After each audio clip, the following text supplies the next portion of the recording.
billion plus people on the internet. You would think that you could throw an image up on Google or type in something and somebody in the world would have it for sale somewhere.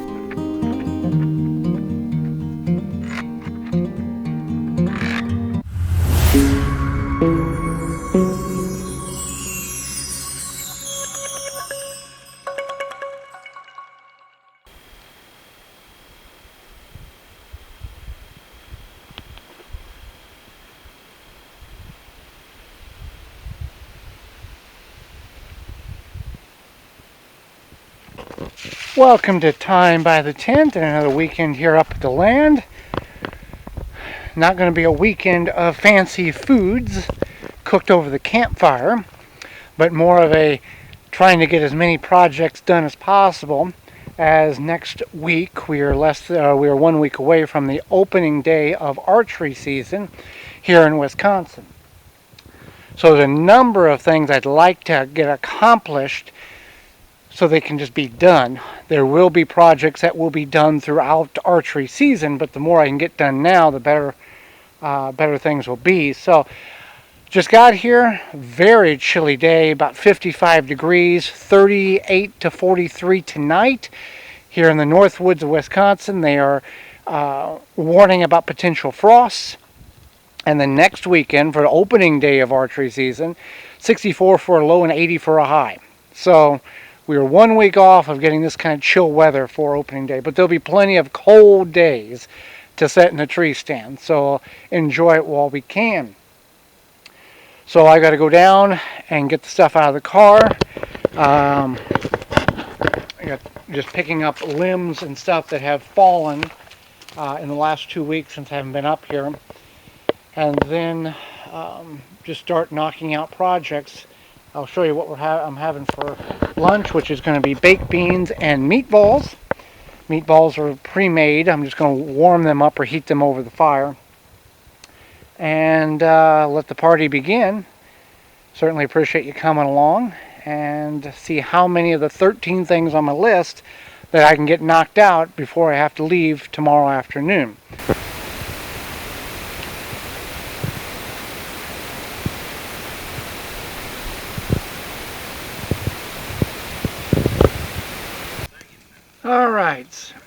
All right, so I got the meatballs. They're already pre-made.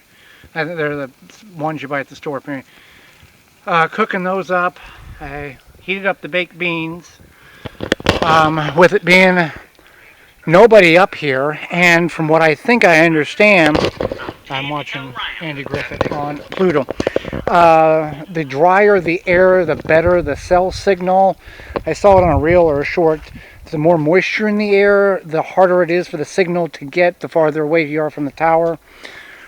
Also, in this instance, I think the leaves have something to do with it, impeding the signal. But it's extremely dry, and I can do anything on the internet that I want to do. Or on the phone. So there might be something to that. But anyway, I'm going to eat. And then I'll bring you out. I'm going to switch the trail camera from the deer blind over to deer stand number 1. Climb up it, make sure it's all in good shape, and then look for a place to put the deer blind in which last episode, pallet blind that I painted over there that I got from our neighbor and fellow YouTuber Dan from, I always get his channel, Northwoods Dream. I'll put the link in the comments below or in the description below. Alright, put the flag up from emflags.com. I'm going to head into the woods.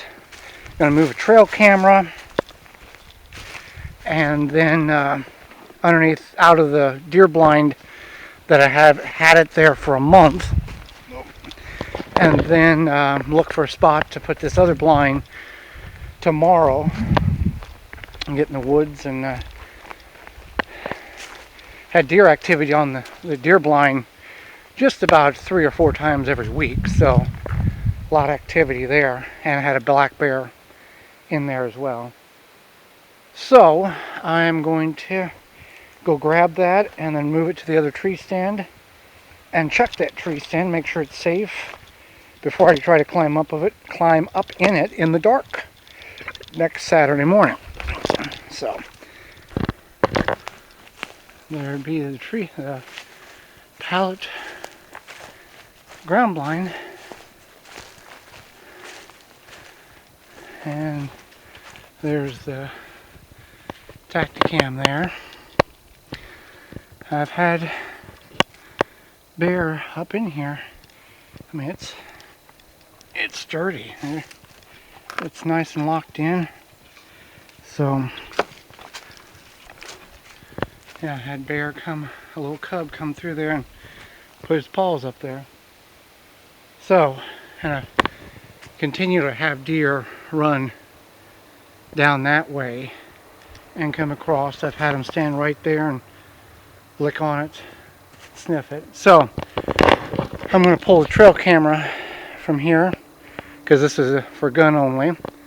Be a good gun blind. Excited to use it if need be for muzzleloader and or firearm.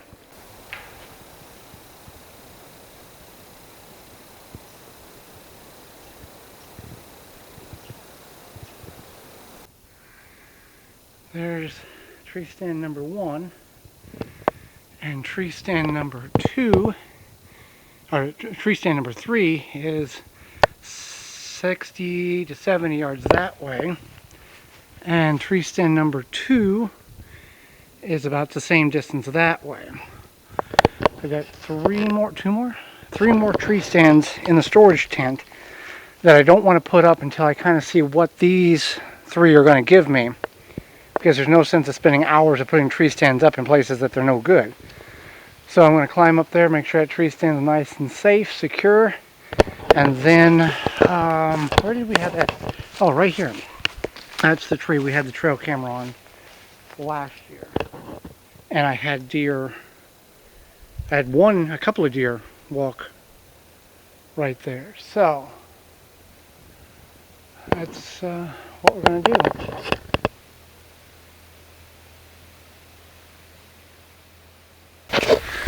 Okay, so the trail camera's up and it's functional. So got like quite a little path there. I don't know what's making that, but we'll see if we can capture anything on camera.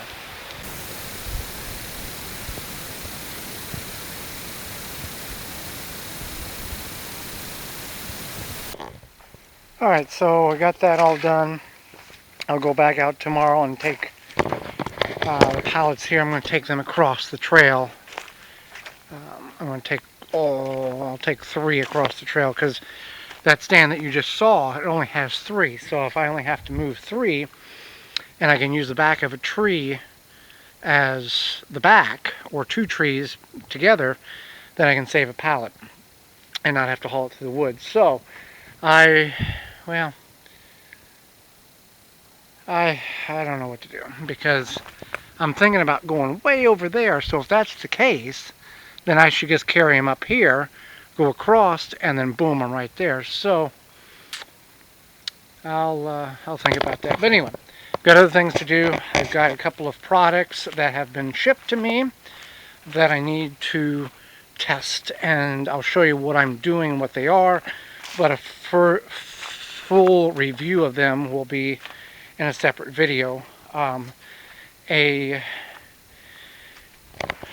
One of them is a camp security system, a camp perimeter security system from 5th Ops, and then Uzima water filtration system. So part of the security system is it's a tripwire that runs a 22 primer that will go off when tripped. So the most vulnerable spot at camp here is the tent opening around the corner, around the back. I don't feel the concern as the very easy, convenient paths in which we've seen bear, is what we're protecting against, have used. We've seen them come up here on trail camera. We've seen them come over here. We've seen them come up out of the low spot there. So I need to go down and cut a couple of small trees because I've got to run a trip line, and I'm going to put it right at the corner of that tint there, run it out there, have a bent nail, wrap it around over here, a bent nail there, and then have another post probably about right here where the unit will be stationed, so at any point when that gets tripped, it will disengage the safety mechanism on the post on the fifth opt device, and it will boom, and it'll create a noise and a flash. So that would be priority one, because I want to try that out tonight. Not that I think anything's running through here. I've got to pull video off the trail camera because the security lights, or the motion sensor lights, I've left on for 3 weeks. And last night at like 2:47, that one went off. Image went off. So I got to pull and see if I can, because I'm not buying so many videos at this point in the season. I think that's something that we will do.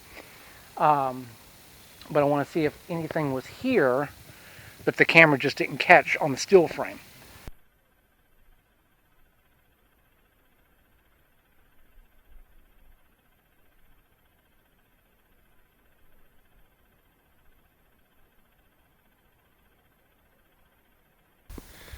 So what I'm working on is the camp perimeter alarm system from 5th Ops. And this is the Gen 4, and that is going to attach to the bottom of that, and the trip line will go across that tree and loop back to the tree that our stickers are on. And even if something was to walk through there, it would still, any way to get out, it would trip it. And then the detonation would be over here. Now these are 120 decibels. It's like a firearm going off. 209 primers. This is the adapter for the 209 primers. These are like what you would use for a muzzleloader. And then these are the 12 waterproof blanks, the 12 gauge blanks that you can use. These are flares. Altitude up to 500 feet, burn time 7 seconds, and brightness 16,000 candles. And you can see how these are attached to the bottom of the unit here. And then this goes on the bottom, and your 209 primer goes in there. So I'm going to attach that with some screws and start getting some nails put in these trees and bend them so I can run the tripwire. And once I get this open, I'll show you how it's got a pin. This goes up, and that pin prevents it from the firing pin to detonate. When that pin there is removed, the firing pin detonates either primer or the 12 gauge. They have some other calibers that are available. I think it's 209 is another one. So you can attach it with wire, or you can screw it on. I'm going to use screws because this will be a permanent fixture. Now if you were camping, renting a campsite, state camp, whatever the case is, remote camping, like you're hiking in somewhere and you want a perimeter around your tent that you've put up in the middle of the woods because it's a hike-in thing, this would be something that would be probably worthwhile of investing in for the safety, because this will wake you up. If something goes off in the middle of the night and I'm sleeping, it's a 12 gauge detonation.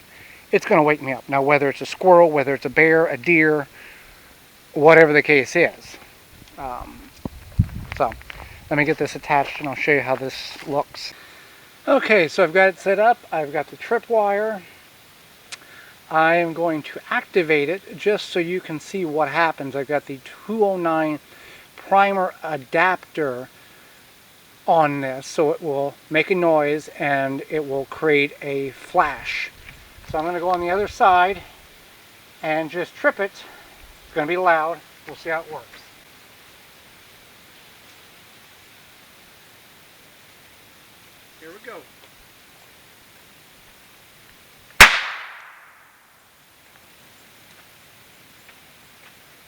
Worked exactly the way it's supposed to.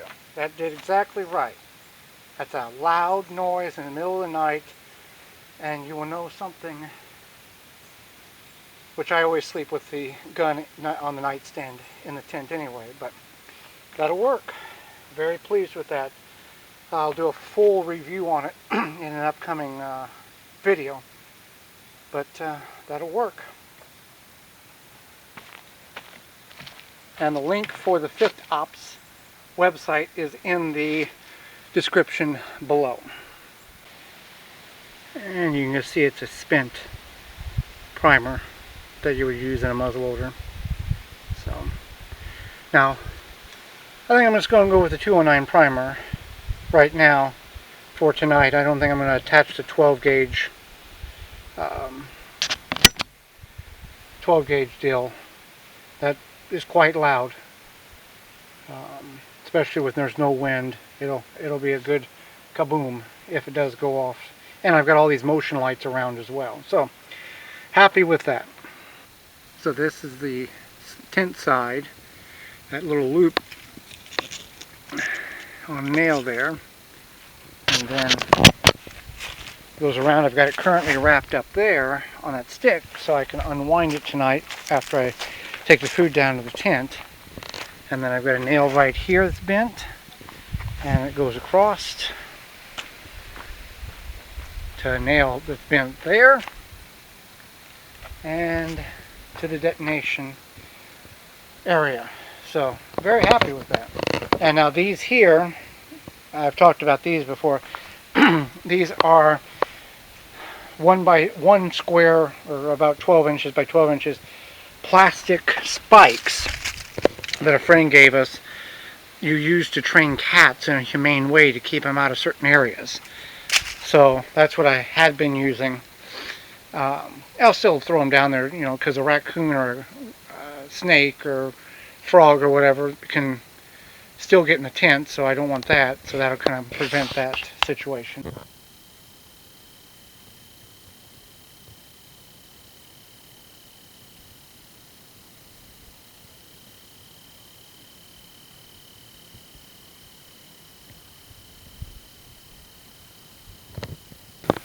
So now the next project is hanging the depressed bow hunter crossing sign and the depressed deer hunting sign.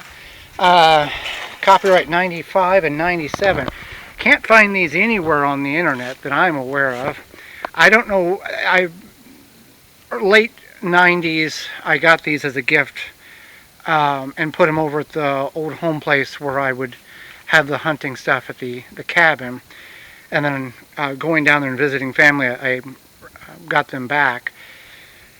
So I need to find a place in order to put them. I'm thinking one right there, and possibly over the trail camera would be the other place. Would be a good place for it. I can unscrew them and screw them back put them wherever I want. But I think those are the two best places. I was thinking maybe put one right there and then one over there. That might be better, because this lantern doesn't work. The mechanism to advance the wick no longer is functional. But if you know where more of these type of signs are located on the internet, it fascinates me. 8 billion people in the world, and a billion plus people on the internet. You would think that you could throw an image up on Google or type in something and somebody in the world would have it for sale somewhere. But apparently that's not the case on many of the items that I'm looking for. DVDs, specific DVDs, these signs. I forget, there's a couple other things that I'm looking for. A Remington 8x12 LED plaque light that you'd hang on a wall. They have Remington ones, but not real. Anyway, so I'm going to hang these up and see how they look. Alright, so we got one there right outside the tent, and then one over here just beyond the campfire. Very nice addition to the camp. Glad that my brother held on to those whenever he bought the property that the cabin was on. It was an old wash house, so it was an old homestead. So good for that. Again, if you know where I can get these type of signs on the internet, let me know. Put a link in below. Or send me an email at twvgshow@gmail.com.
Then that will work quite well, and there's a slight slant to the roof.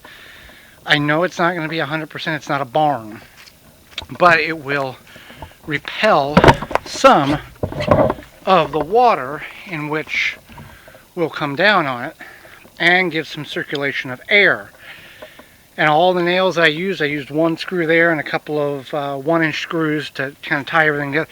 All the nails were used from the destruction and the removal of the nails from the pallet. So there's a slight slant. Now I can get all of this wood here picked up and put in there. And I can also sit there and split a bunch of wood. I need to bring up a wagon of wood minimal tomorrow in order to start filling that up. So happy with that. Looks exactly the way I wanted. Just had to modify it because of the lack of available pallets. And all of this stuff down here I will burn. I can't guarantee it's not pressure treated. That's why I'm going to wait until I get done eating and then throw this all on the fire. A lot of nails in it, but that's not going to be an issue, as it'll be in the bottom of the fire pit. And then when we clean the fire pit out, I'll be sure to throw them way out of the way, that there would be no way, if we ever brought a vehicle up or they would ever bring and back a hard structure in, that they would run over the nails. So yeah, nice little wood hut. So for supper, I've got some pork chops, and then for supper I've got some pork chops, and I've still got 3 meatballs and quite a bit of baked beans from lunch. So I'm going to heat up the baked beans with the meatballs in them. Told you this wasn't a trip of fancy foods, a trip of getting stuff done. And then I will cook a couple of pork chops on the grate here.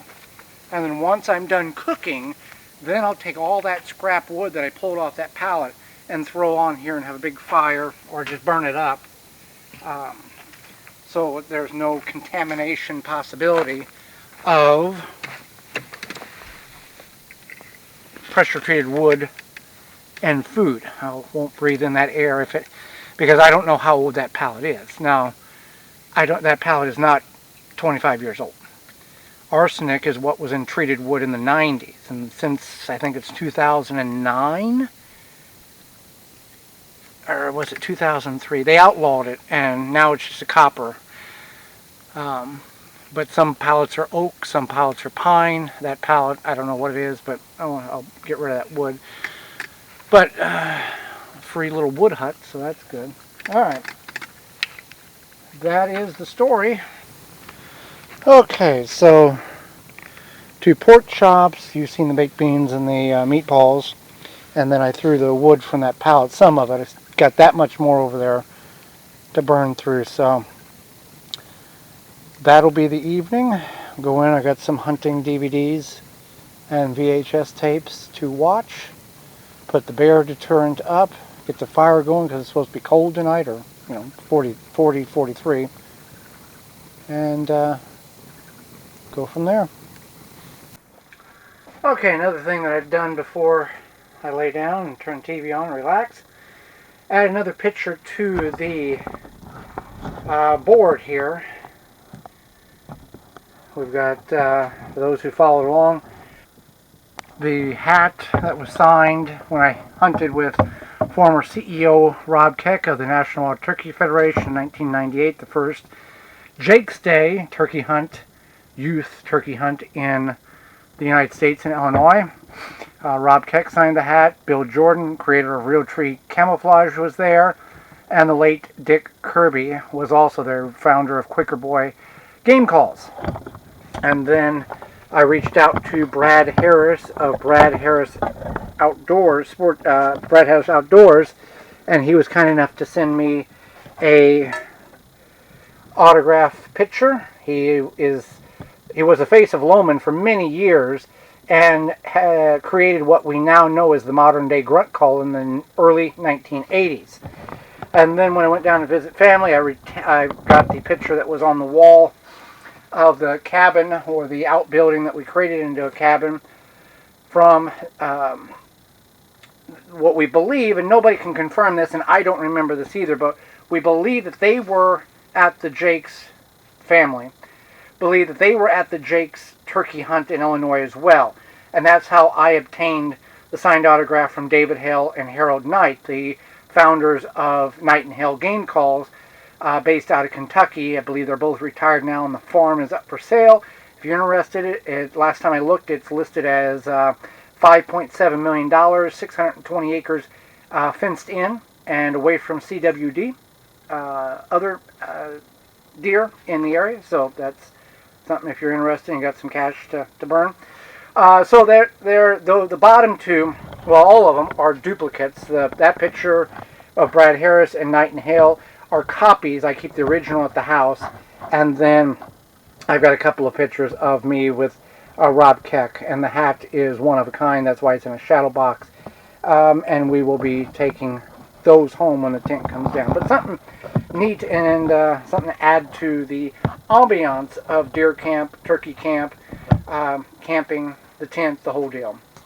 So if anything happens, I'll let you know, but otherwise I will see you in the morning. I'll get the 5th Ops bear or camp perimeter alarm set up after I get the fire to die down, and then I'll see you in the morning.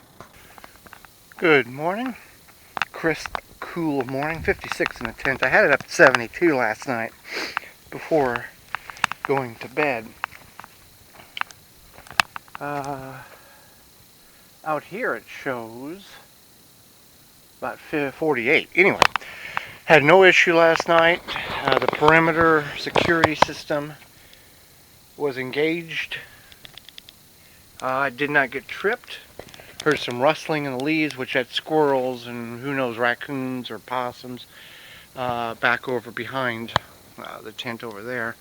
Other than that, everything was good. Now last night after it got dark, I went ahead and started filling the wood box up.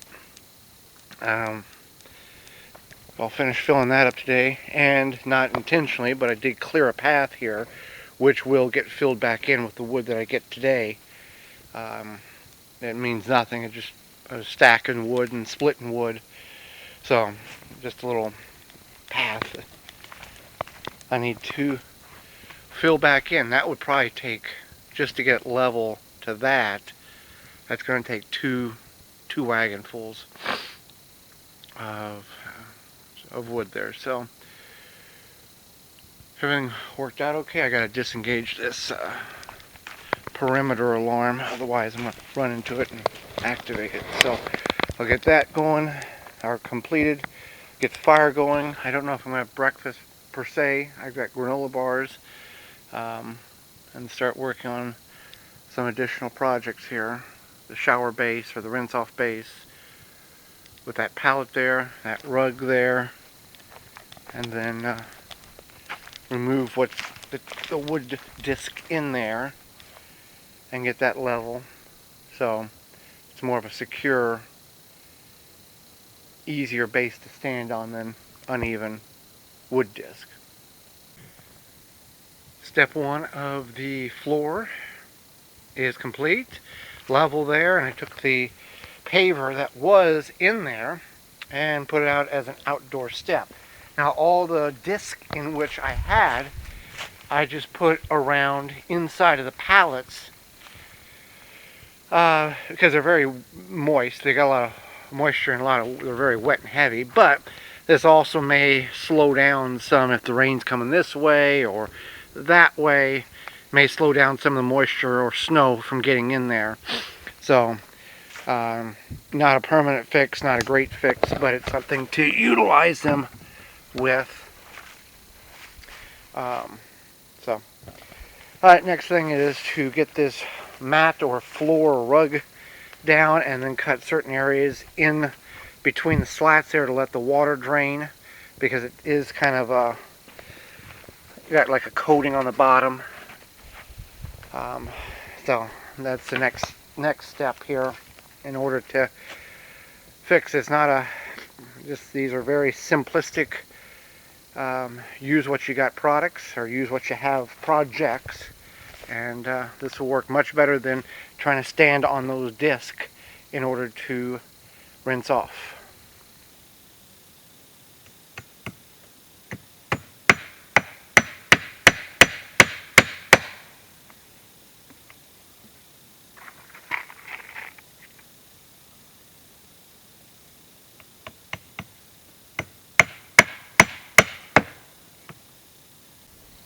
Alright, so got that complete.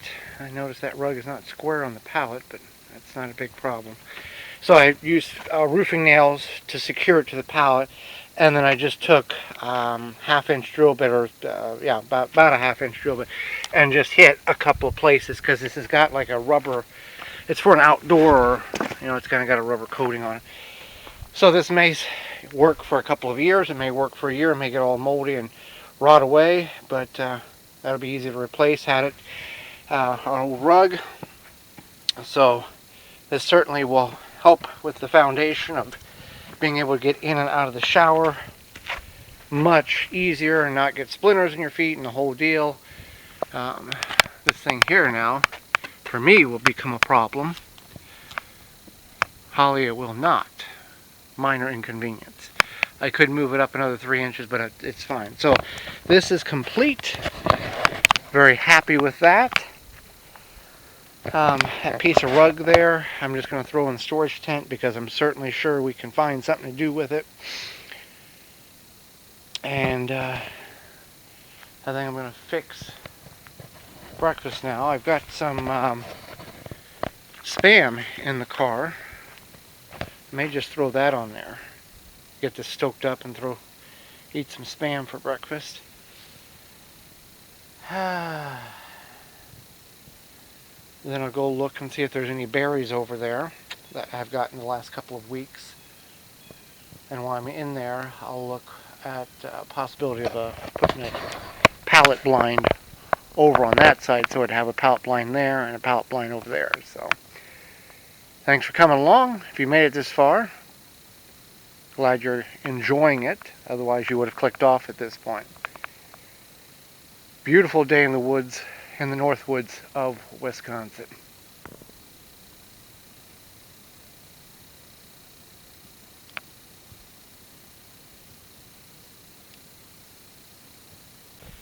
For breakfast, Korean barbecue flavor Spam. Not bad at all.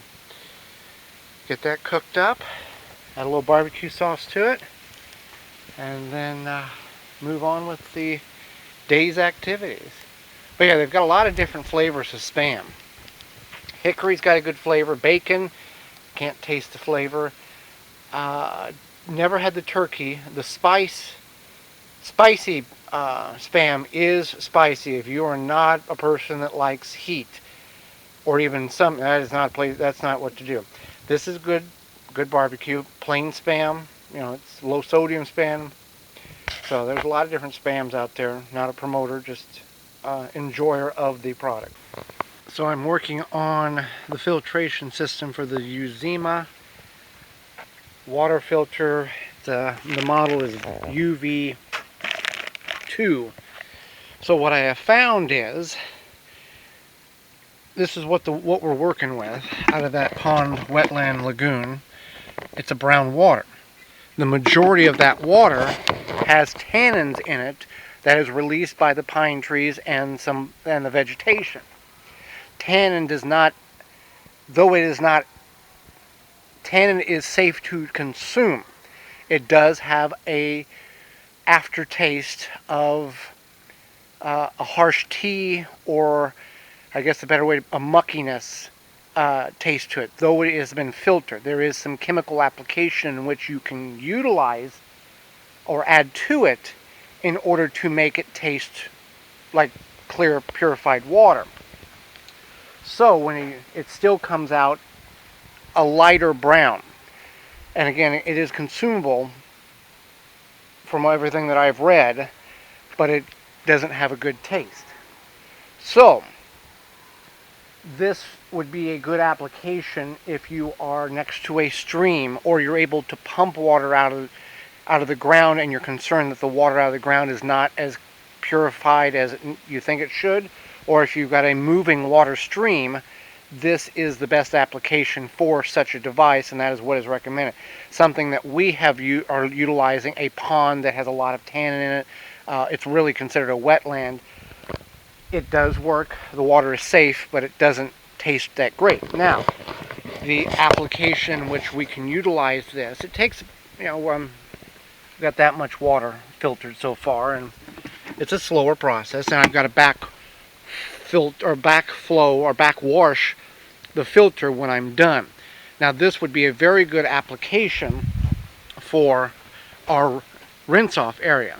Instead of having to haul 7 or 8 gallons or 4, whatever this is, 15, 6.5, whatever, 12 plus gallons of water up to rinse. And you can see this one is that full right there, so that one's half full. So I can take that water and we can utilize that for clean shower water, just not a pleasant drinking water. It can be consumed in a drinking water application if need be. I'm sure if you cooked it with coffee or whatever, or a tea or lemonade or something, it probably would soften the taste. So nothing wrong with the process. It's just the beginning stages. It's the material that we're putting in, the water we're putting in is already got a tannin in it. So I'll continue to filter this, and then I'm going to go out and look for more berries, and then look for a spot for the potential of this deer blind, which may or may not get put together. Now the filter in which is utilized in this product, it's the same type of filter that is used in the life straws. So it's a very unique, and we'll do a review on this as well, but it has a very good filter in it. Got my trail remarked for deer stand number 2 here. A lot of the markers have fell down, trees have come in the way, so there's the tree stand. So now I'm going to head that way, which is where the berry patch is, and see if there's anything left of the berry patch. Now I didn't pull all I got last night, or this morning at 6:20 was the back, like literally the back of a deer that walked right there. There's the camera. So it stood right there, and the stand is right there. Now, ethically, to take a shot at a deer at that angle is not ethical, because you've got to be sure you are able to dispatch it in a safe manner, and directly underneath you with a bow just ain't happening. So you'd have to watch your angle on that. Now with a gun, that's different. So I'm going to head that way and see what we got with the berries. Okay, I've yet to get to the berry patch, but I have found a spot here that will work good for the blind, the deer blind. 3 sides will work fine. I can use that as the back. And there's a lot of limbs and stuff here I can throw in the bottom of it, or around the inside perimeter like I did on the other one. Overlooks a low spot down there, low spot there. This comes off the trail that leads into the stand that I was just at. It's a Y there I've created. And then the other stand, I think, is about 40, I don't know how far up it is there, but it's right on that ATV trail. So this would be a good gun stand for late season when everything's opened up and leaves are dropped. You'll be able to really see a long way. And yes, the stands are considerably closer, 70 yards, 60 yards. This one here, if I was this ground blind to that other one, probably 85 yards. But look, you can't see.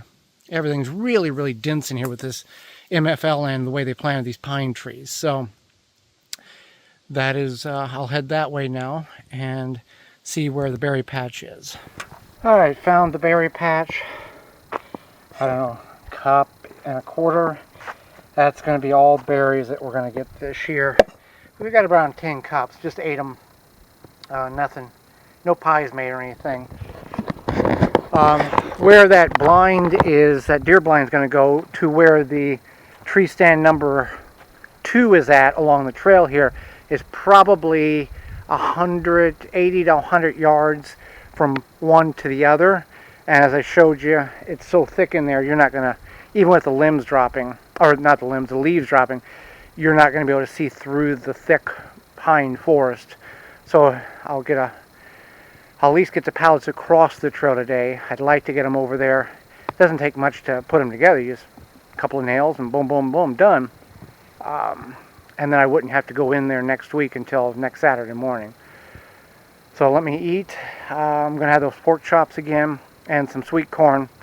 Not going to show you, what that looks like. Got to get the fire going here. And turned out to be a really nice day. And see if we can get that blind done. Water is still filtering. It's a slow process, but it is filtering.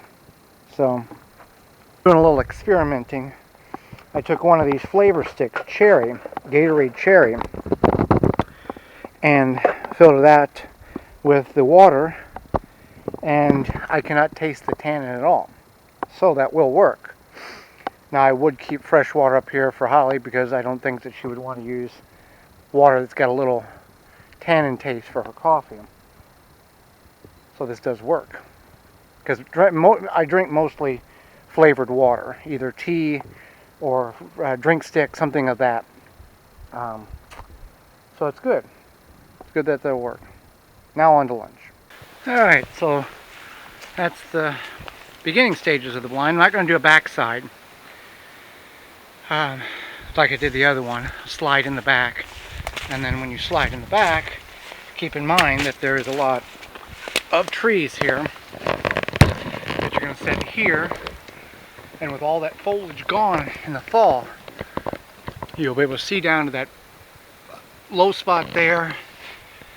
And like right here, my goodness, you're going to have a 50, 60 yard, 70 yard shot. Now I'm going to sight that muzzleloader in at 50 yards. And then, that's going to be one shooting. That was an accident there. Did not plan that. I'll clean some more of that brush out of there to get a better shooting lane. And then you've got really very dense behind you, which is fine. Breaks you up. You're not out in the open field. And then kind of got a shooting lane there. Shooting lane there. Probably got one right through there too. I'm going to get rid of this branch right here. So now the next thing I need to do is take and find the down limbs and fill in the areas, and I'll show you that when I'm done. Alright, that's about as good as I want to get it right now. Some of the pine boughs I know is going to dry and the needles will fall off or turn brown, which will be fine. I'm going to enter in from back there. I'll have a folding or a stool, and I think we're in a pretty good place. Why not? Alright, back to camp, and then we mark this one off the list.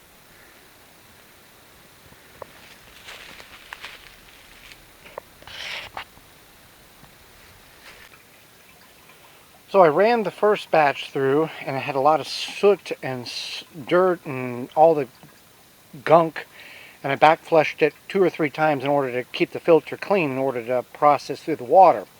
And we came out with water that has a tannin tint to it, and that's just the way it is. The filters don't remove that. So I cleaned the filter out again, back flushed it until it was clean, and then I'm running everything through the filter one additional time just for the fun of it. And if you can hear that,